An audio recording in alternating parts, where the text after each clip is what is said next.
Welcome again. Yet another episode, yet another interesting persona, and I think this podcast is interesting on so many levels. The person I reached out to, Janisha, she said, "Do you think I have something to share?" And I said, "Absolutely, you have something to share." The whole point of the podcast is that you have something to share, and not necessarily in terms of all the accolades or possibly achievements or etc. etc. So it's a very interesting space to sort of work with.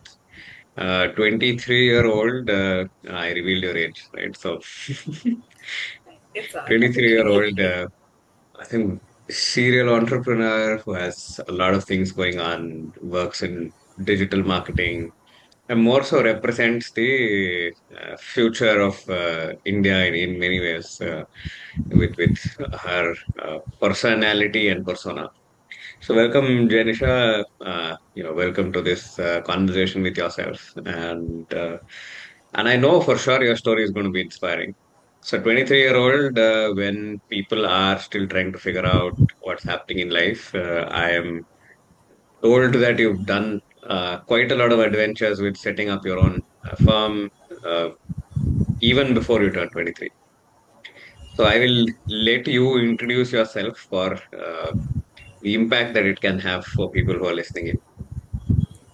Okay. So, first of all, thank you to inviting me on this podcast when I felt that I had nothing to share. But yes, about my experience, I think it starts way back when I was 18. I was just fresh out of school, and it also starts not at 18 but as a kid. When as a kid I was always a dreamy kid who wanted to do something, कुछ करना है, कुछ अपना करना है. It is always that I wanted to create an identity. And I know I jumped from one thing to another, always trying to find my talent. At one point I also discovered that I wanted to be an actress because I was so excited about theaters and movies. But yeah, that vanished eventually. So that is one part that still is there, that खुद का कुछ करना है. So at the age of 18, when I just got out of school, I think the world was my oyster, and I wanted to do something. And I remember my very dear friend Arya and we saw this opportunity. We were in COVID. We saw this opportunity of um, online MUNs. So we started this MUNs, and very dearly they trusted me with their financial accounts. So that was one thing. And from there, I created my own organization called Creators Spot. So I come from this school which had a lot of co-curricular activities, and we were encouraged to be part of those activities, go to sports and try different sports every 6 months. And I saw a gap where a lot of people were not able to get these opportunities because they were in public schools, or they schools did not provide this facility. And I remember via friends and via some groups, I posted that I've started this organization called Creators Spot. So that spot was everything about, let's say, all the co-curricular activities: creative writing, acting, singing, art, anything. Even we thought, let's put in guitar playing. And I even thought of providing trainings via that organization. And I had a beautiful. That was the best team I ever had. I had beautiful team of 8 people, a lot of content writers and a lot of graphic designers. And eventually, they became my friends, and it was beautiful. So from there on, I that organization failed. It failed massively because that was the time I had no idea how Instagram marketing or digital marketing is done. And what we used to do is randomly we are following people and getting follow backs. That is the only thing we knew as 19-year-old kids. And that's how 12, I think not 12 months, let's say 7 8 months, that organization worked. And very dearly all my friends, all my team members, they were working for free. As it was COVID, nobody had any work, and we were just, randomly scrabbling through this organization. But it gave me a lot of insights, like how to how to how you ideate, and how you that take that idea and you know make it alive. That is one thing that I have learned from that organization. I've learned people management. I've learned how to manage conflicts. I've learned how to do finances. And from there on, there was a tickle that, hey, I don't know Instagram marketing. What if I do that? Like, what if I, keep exploring it? So that's when I took a drop year. That was my drop year. And like any other person, after 12th I was extremely confused, like very very confused, that hey, should I take this course or that course, should I be doing this? Because I remember during my entire 12th grade, I am a backbencher. I worked really, really hard in 12th grade to get good scores so that I can go to good college. Eventually, that didn't happen. I went to a decent government college.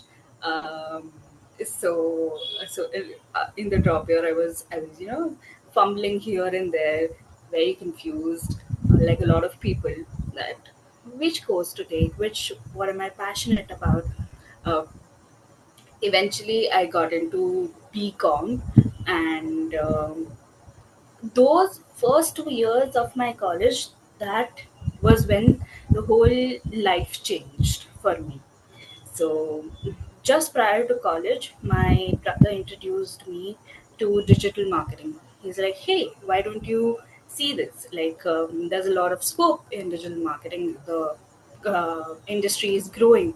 And I was like, okay, let me see.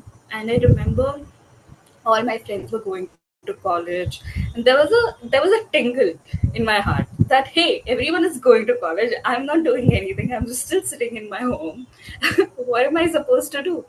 So that was a burning fire in my heart. And so I also had this one-to-one conversation with one of my friends, and he gave me a like really really hard reality check. Because I remember that year I was just hammering my friends with, hey, what am I supposed to do, what am I supposed to do, I'm very confused, because genuinely I feel a lot of people are confused after their 12th grade. They don't know what they should be taking, how college shapes their entire being, how it shapes your career. It maybe the studies could or could not be relevant, but it is a huge part of your life. It can shape you, it can make you or break you. So in my case, I had to. It was not an option for me anymore. That I had to go to this college that I absolutely did not like.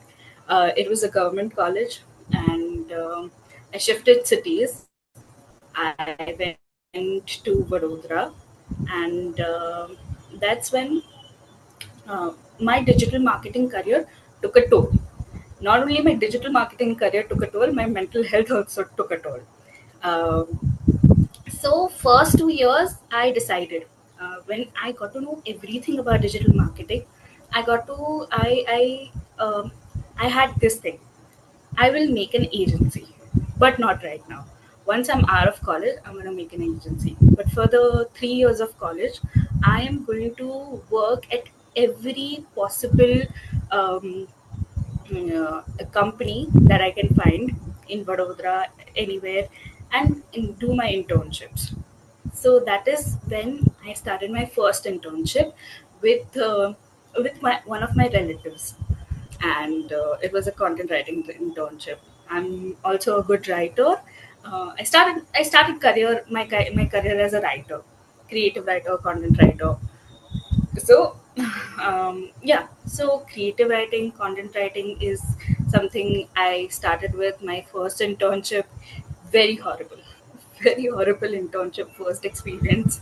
um, uh, Horrible because I saw that I had the potential, but I was very, very bad writer. I think someone would not believe that right now, but yes, when I started my first internship, it was very horrible. I all the things that I wrote, it was just 1 month, 1 month of internship. All the things that I wrote, they were outsourced. They were literally outsourced, and that was like an ouch moment, like a big, big ouch moment.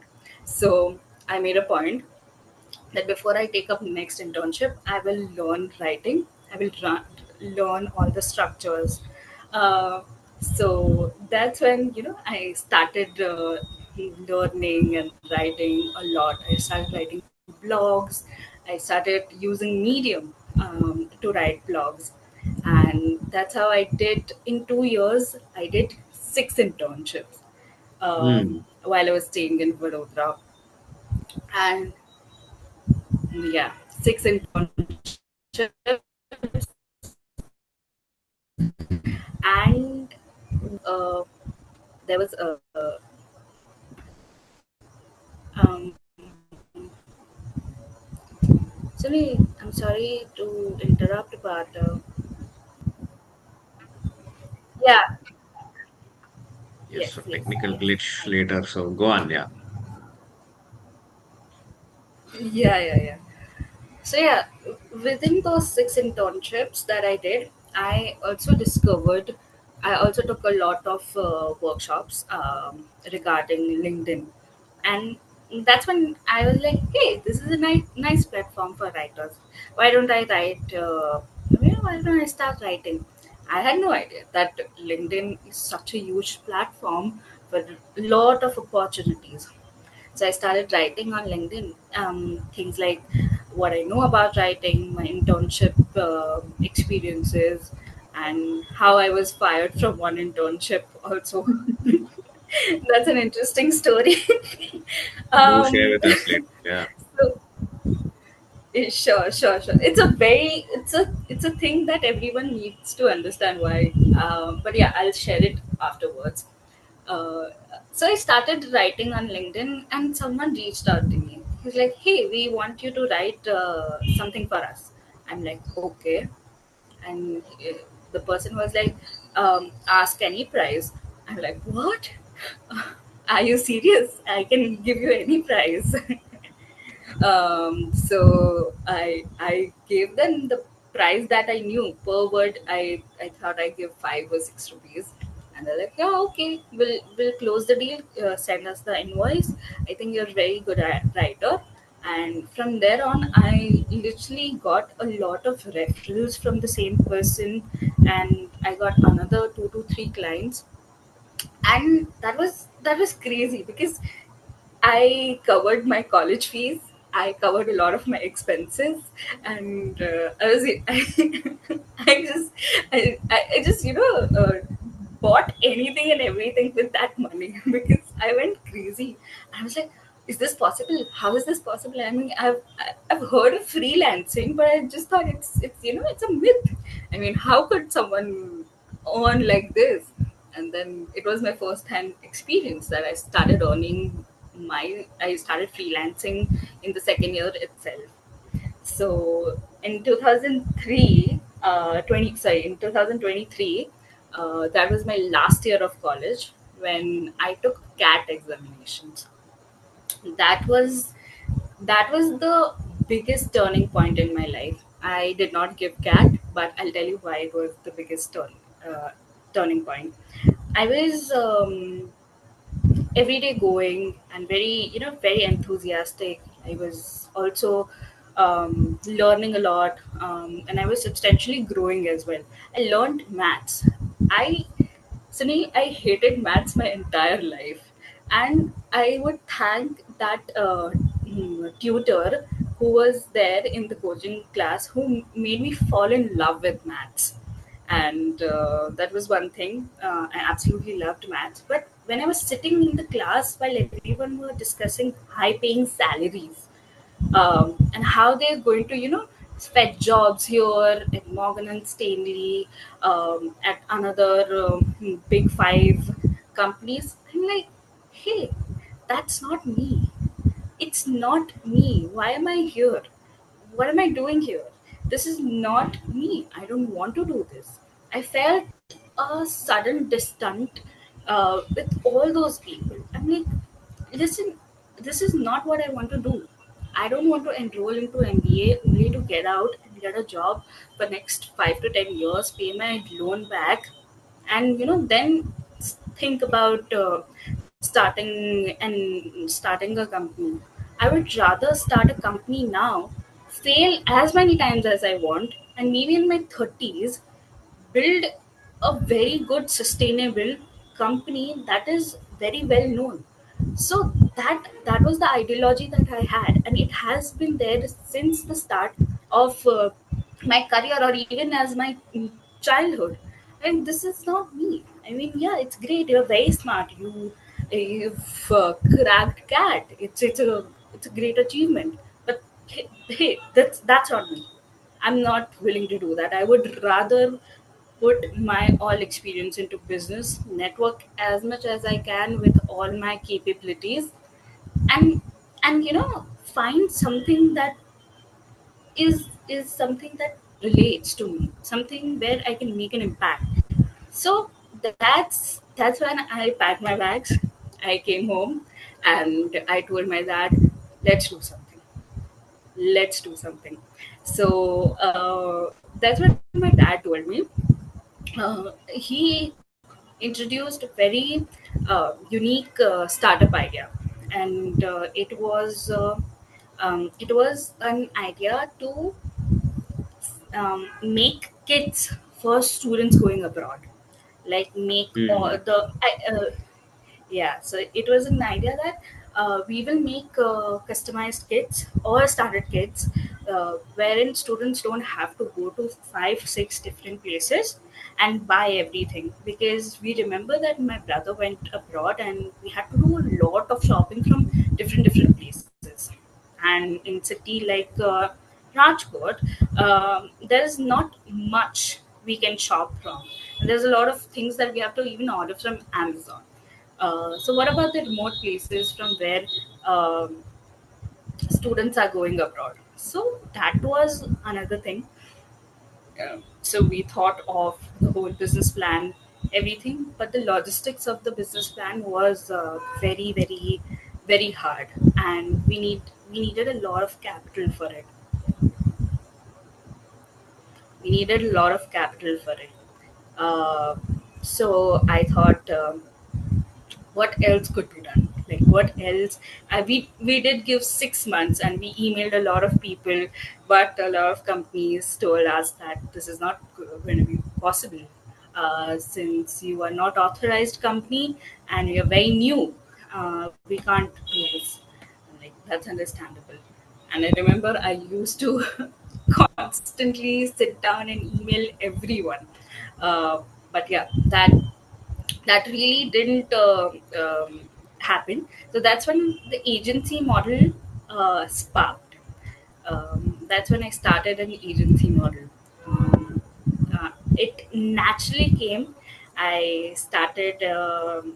I took first project. I took first project, and from there on, I started taking other projects. I reached out to friends, families, my neighbors, told them, listen, hey, I'm doing this. I'm doing social media marketing, and I'm building brands. I'm building sustainable brands.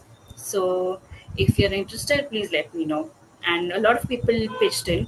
I did, and from a lot of them, when I started doing their projects and I worked for them for 2 to 3 months, I started getting referrals, a lot of referrals. I went to a lot of conferences, coffee meets.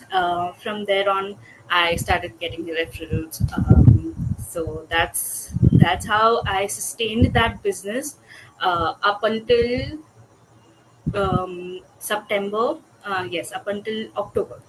And in October, I think every business has a turn where they feel um, where they crash only to come back again.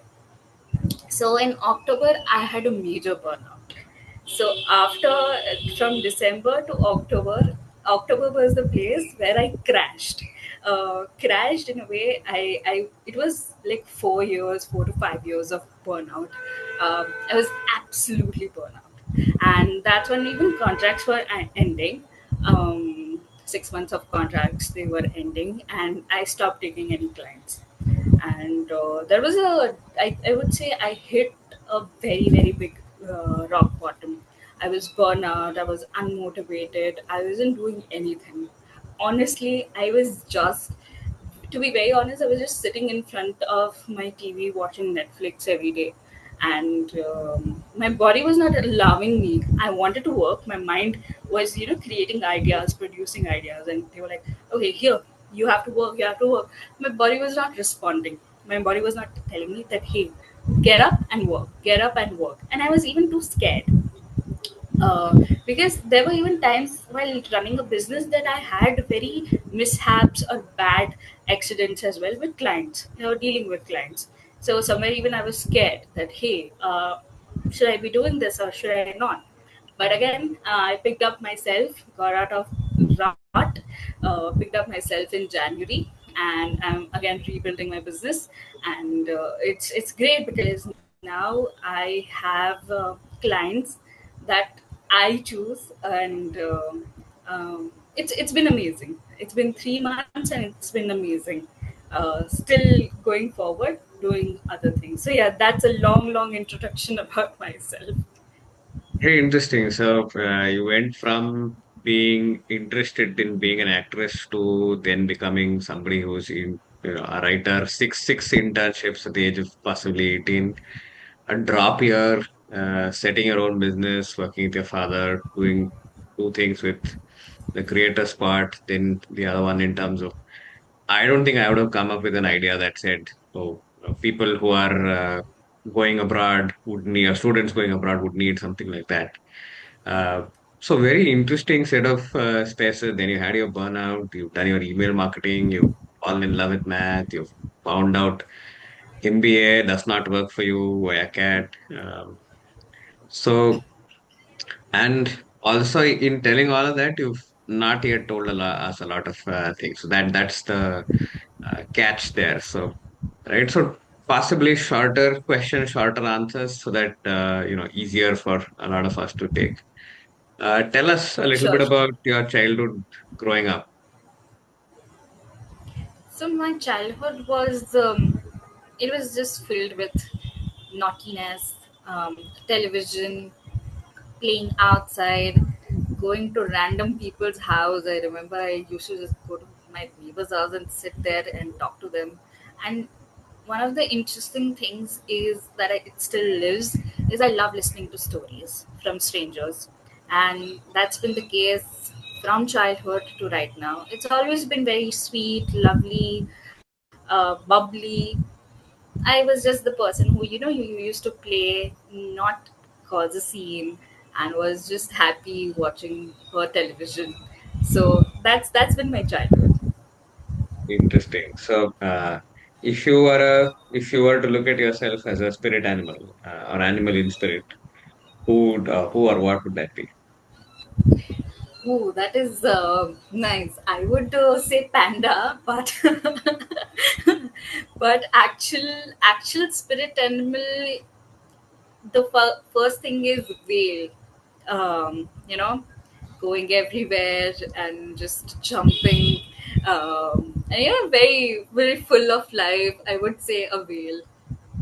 Interesting. So, first time somebody has told us of a whale. So, panda, yes. So, I think Kung Fu Panda was the first introduction to having that, and only when you said panda, I was like, oh, the red one or the white one. So, internally, I asked that question to myself, and I was congratulating myself, saying, "Oh, you've gone beyond the bias of saying, oh, there's also a red panda existing, right?" So, it could be that. Yeah. So, very interesting. So, whale as a space. So, jumping. So, Possibly humpback whales are the ones that jump. So Yeah. interesting space there. Then you said you got kicked out of internships. One of those internships. How was it? It was very, very exhilarating, I would say. I I remember I went I went out with my friends, and we literally hung out till 2 at that time, because that internship, um, my boss was very toxic. I had two bosses, and they were very toxic, extremely toxic. Not able to, give that time, space, not respecting your boundaries. If you're not, if you don't want to be part of social gatherings at office, I was forced for a lot of social gatherings, wherein I just didn't want to, and there were times I was not appreciated for the work that I did, and there were times that I absolutely, it was a digital marketing agency only, and I absolutely hated the work that I was doing. So and naturally I was not going to work, like I was not visiting office a lot, and it was a 3 month internship. And eventually when I told them that, listen, I'm not coming to work today, um, I was kicked out. I was like, thank you for this. So I'm like, okay, fine. I genuinely don't care, because not that I didn't have the work ethic. It's just that the place was so messed up that I didn't feel like going at all. So that was the thing. Mm-hmm. So that means you got a understanding of how the actual scene is when you get to a corporate. So you will have very interesting and but crazy bosses. Work culture may not be the greatest of aspects. So it's an Yeah. interesting year, but how did you feel when you dropped here? I don't know if that's the scene with uh, youngsters your age that it is that you find it easy to drop, because the only drop spaces that I have heard of possibly after during engineering or somewhere outside of India is where I've heard of drop years, right?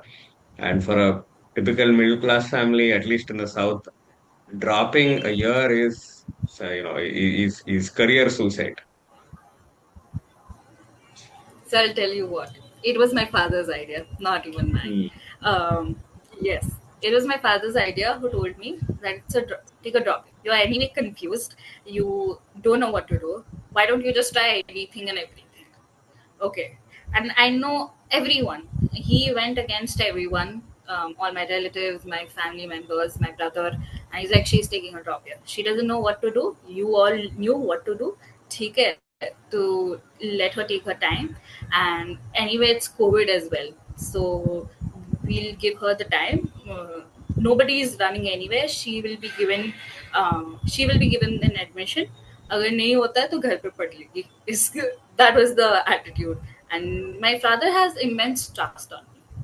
He's always like, you will do something, you will do something in life. So that's why he was like, take a drop, it's fine. So it was actually my father. And that year I actually did a lot of things. I became a painter, a writer. I tried everything. So Hmm. yeah. So, so I heard somewhere painter, writer, somewhere along the line, even theater, if I remember right.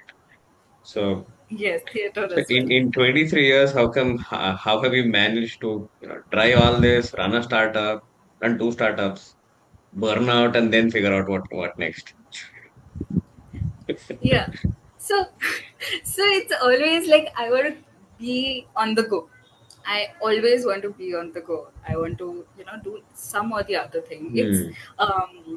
I think one of the very, very good qualities which I also see in a lot of entrepreneurs is the curiosity. And I have a lot of curiosity. Like I want to, crack the code. I just want to do some or the other thing. Hmm. Crazy. So what next after 23? Next, after 23, uh, right now, as of now, I'm still doing a startup, and I'm also on to another product based startup that I'm going to start. So that is one other thing that we are planning. I've been planning for a long time. It's very very dear to me. I'm going to start a healthy snacking brand. Yes. So when I talked about my mental health, I suffered from mental health for the last mental health issues for the last three years, almost 3 years, more than 3 years, I guess. And in between, I had a lot of issues with food. I did not have a healthy relationship with food.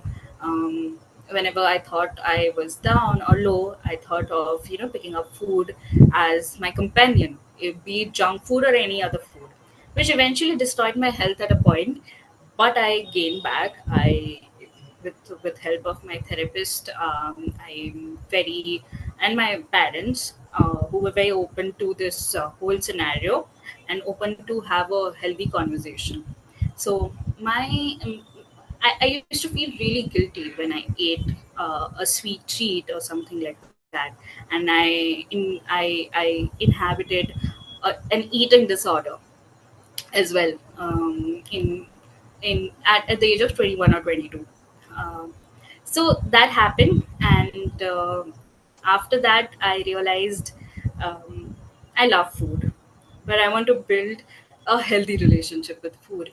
So I know a lot of other people who do have guilt around food, and I want to provide them with healthy snacking options. Not snacking, particularly desserts, because sweet treats are very dear to me. So I am going to start this whole snacking brand alongside my agency. Wow, crazy. Very, very interesting. And so you've done all this. Maybe the coach inside me is a little interested in all that space. Also, you said working with mental health. So how did you know that you have actually hit burnout? Because I think it's a very The burnout. relevant question. Yeah, so very relevant question to all people who are also, my age, your age, elder than me, younger than me, younger than you. There's a very high possibility of burnout because of the pace of our life. Yeah. But a lot of the times we will not know we've hit burnout. Yes. So burnout signs were my burnout signs were they were evident from very early stage, before I even addressed the burnout. I was the things that I loved the most. The whole social media marketing thing, I really loved it. I was able to do all the creative work that I could, but at the same time I was telling everyone, hey, I don't want to do it. I don't know why, but I don't want to do it. I want to drop this. I want to drop this. I'm not interested. I don't feel like doing it. These were the signs that I didn't caught on. Sorry, I didn't catch on. Um, and when I sat down, and I remember I was crying first thing in the morning. I just woke up and I had a lot of tears in my eyes. I was just crying for I don't know what reason, and I was just burnt out.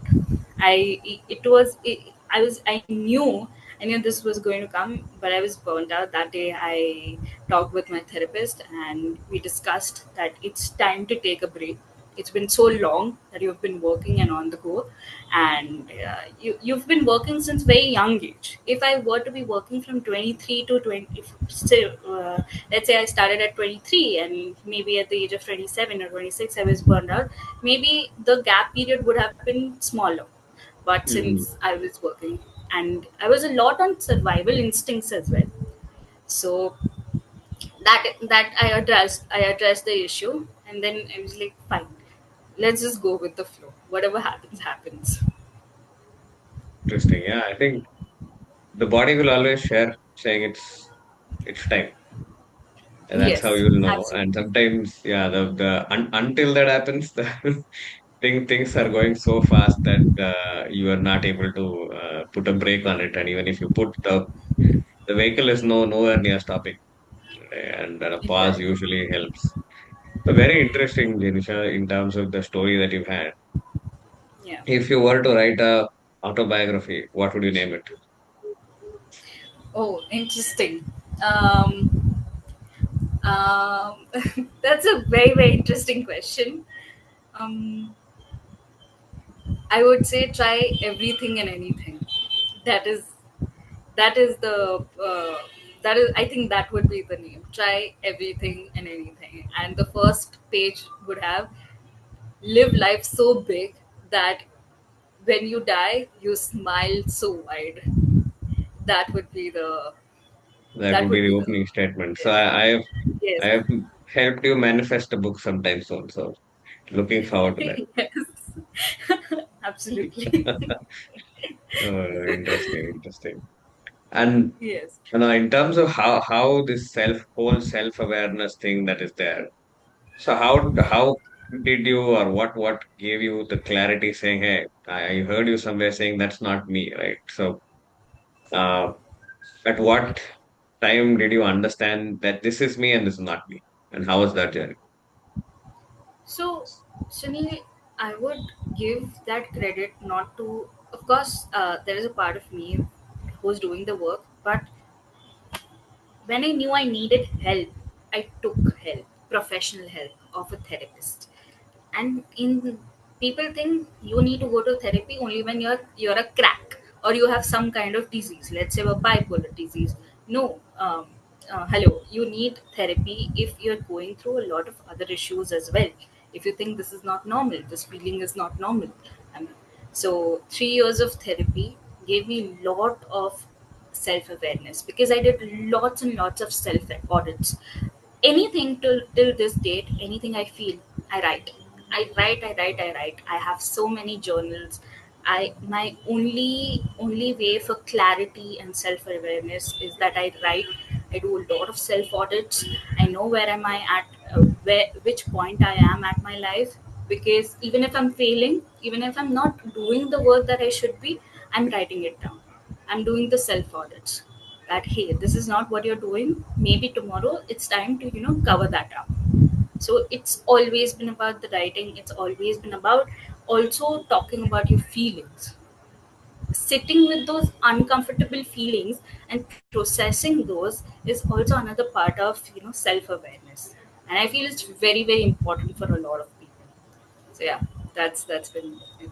I think accessing therapy is, I think, now becoming such a strong requirement, as almost as if how possibly you need say extra coaching classes for your IIT, IM, MBA, whatever courses, Yes. right? So you need that little bit extra for your own advantage as an individual, and that's got nothing to do possibly with uh, mental health as the only space for you to go to therapy. You need not. It's like Yes. going to a hospital only when you're sick. So you can actually go and check if everything is right, the vitals are right, and things Yes. are right. So it could be that space. And yeah, so another thing, because we've talked about the chapter and you already put this thing. So what are two stories that absolutely one should know about you? And knowing which will say, okay, I know her enough to be, yeah, I think if I have to figure that out, uh, what would those stories be? So two stories about me, that would That be will tell enough. people about you. Simple question. um, okay, that's something I have to think about because I think the first story would definitely be. mm,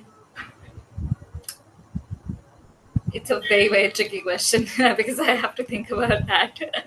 You can think of more stories and finally come down to two. uh, no, it's not about more stories. It's. I think my whole story is interconnected with one piece to another. I'm just thinking that what is that I can talk about.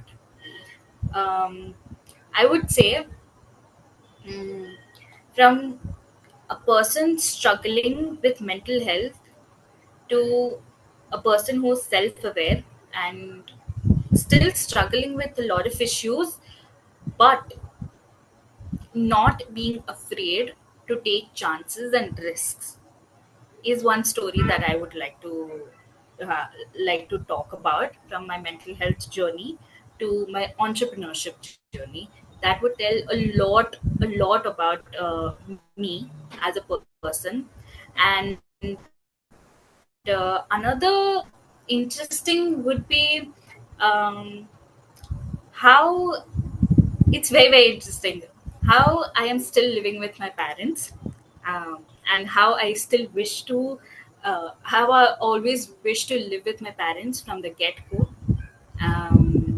And that is, yeah, that is a story, that's a story all to very, very different story, but it will tell everything about me, like how important the family is to me. So that will tell personal things about me, one professional and one personal. So yeah. Interesting, interesting. So, in terms of so many of these factions that we've sort of touched upon, and somewhere it also it feels like I am not done justice to the conversation and to you if some of these questions are not yet asked. So, So very interesting stories. So, India hits 100 at 2047. So, what will you be doing in 2047? India hits what? India hits 100 at 2047. 2047. Mm. India hits 100. Yeah, Oh, okay. If I, 1947 to yeah, yeah, 47. What I'll be doing at 2047? Hmm. At the age of 46, I'll be 40. It's an interesting age. I will definitely, definitely have a beautiful family. Is one thing. I always wanted a family, and I'm for sure I will have beautiful family. I will have couple of companies that are thriving, that are doing so great, and they're contributing to health of India. And at the age of 46, what I would love to do is this thing, that put all my heart, my energy into helping people. That's my ultimate purpose of life. That's my goal. Helping people in every possible way. Helping the needy people, helping, starting silent NGOs. I just want to help people. um, if I'm not known for the companies that I've built or not, it doesn't matter. But my ultimate goal in life is to give back to this country. I am not going anywhere. I am here. I love my country, and I'm just going to give it back what all it gave to me. So yeah. beautiful, beautiful. So, contributing seems to be an area of interest. Family seems to be an area of interest. Hmm. Interesting, interesting. Yes. Yeah. So, are you a book kind of a person or a movie kind of a person? What works for you? Both. Both. Hmm. I watch a lot of movies. I also read a lot of books, and yeah. So I'm both. Unfortunately, I'm not able to find time to do any of those things right now. But yes, I am both. Interesting, interesting. So, possibly for somebody who does not know what are some of the challenges at, say, yeah, people in your age group and are listening to it. Uh, can you give us a sneak peek of what are your challenges? Because we've only seen complaints saying, padhte nahi hai, they are always on Instagram, they're that. So I've heard a lot of complaints. But generally, how is it for you in today's age to be who you are? Um, the if I have to give an advice to a fellow 23-year-old, I would say, or someone who's younger to me, consume content that's going to feed your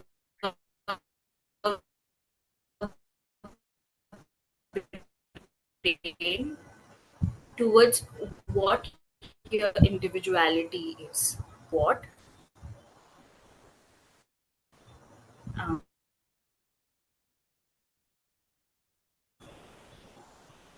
Can you repeat? So Yeah, I think now we're yes, back. Yeah. I can. Yeah, yeah. Okay. So yeah, I'll repeat again. Yeah, I would say consume content that is going to help you towards embrace your individuality or help you towards your goals. Could be any either of those. Another thing is, be aware of who you are. Try to be try to be as aware as who you are, what your individuality is. And three, don't think about even making a career. Don't think about making a career. Think about what interests you, what is something that sparks your soul, and try. If it doesn't, if you don't know what's your dream, if you and I honestly feel dreams are very overrated. If you don't know what's your dream, it's all right. Just keep trying until you find that one thing that you want to do for the rest of your life, or for, let's say, for the next 15 years. Envision yourself what you want to do for the next 15 years. And until you don't find that, keep doing things like every 6 months, every 7 to 8 months, just keep doing that. Hmm. Wow, beautiful, interesting. And possibly to, you know, generally close a beautiful conversation. So, in your time until now, what's one uh, what's one lesson that you learned that you want to tell to the tell us? Yes, I'm really sorry for the internet issues. So, what's one thing Yes. that you've learned that you would like to share to the rest of the world? Mm,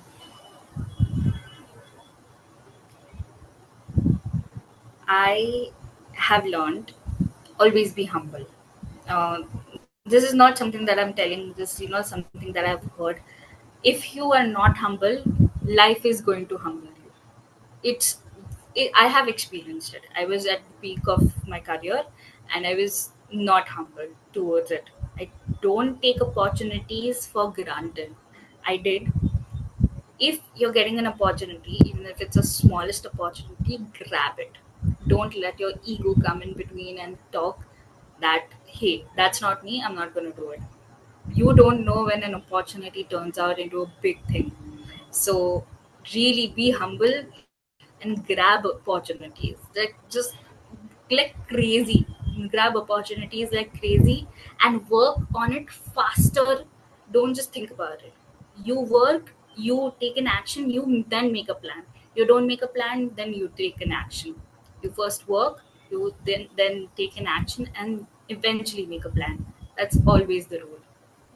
People spend a lot of Fantastic. time on, yeah. Yeah, I think that's the space of startups. Fail fast, fail early, pivot, restructure, Yes, get the right strategy going, and not wait for yes, this thing. Yeah, very very interesting. So, Janisha, did you realize that we've spoken about possibly for about 50 minutes? And yes. initially, when we spoke, you said, Sunil, I don't know, do I have enough to share? But I think there is enough and more. I yes, I really had no idea if I was I was the perfect fit to speak on a podcast, but yeah, it made me realize that I do have a lot of things to share. So, and that's the whole idea of podcasting, right? It's not necessary Yeah. that you've uh, built a career, been a part of it, pivoted, running your own startup, very successful. Uh, because a lot of us have understanding of stories that are already successful or people who've been there. Never a never a story that's in transit. Yeah. Right? So also never a story like with people younger than us. We're already looking at people looking up to people who are older and saying, "Huh, okay, what are they achieving?" But there's a parallel India that's also running, and with every generation comes another parallel India. that keeps on running. And I possibly thought it could be fascinating to for my own audience to look at this and say, "Oh wow, that's fascinating for somebody at 23 to have the experiences that you've had." Yeah. So fascinating, and I think there are more podcasts with you. We'll figure it out as to how that can be sort of brought to the fore. Yeah. But for today, thank you for your time. Thank you for your experience sharing with us. And yeah, so much happy to have you here. Thank you so much, Sunil. You made me realize that I do have a lot of stories to tell. And by inviting me on this podcast, this is my first podcast ever. And it's very special, I would say. So thank you very much. Most welcome. Yeah, the first of many, I am guessing.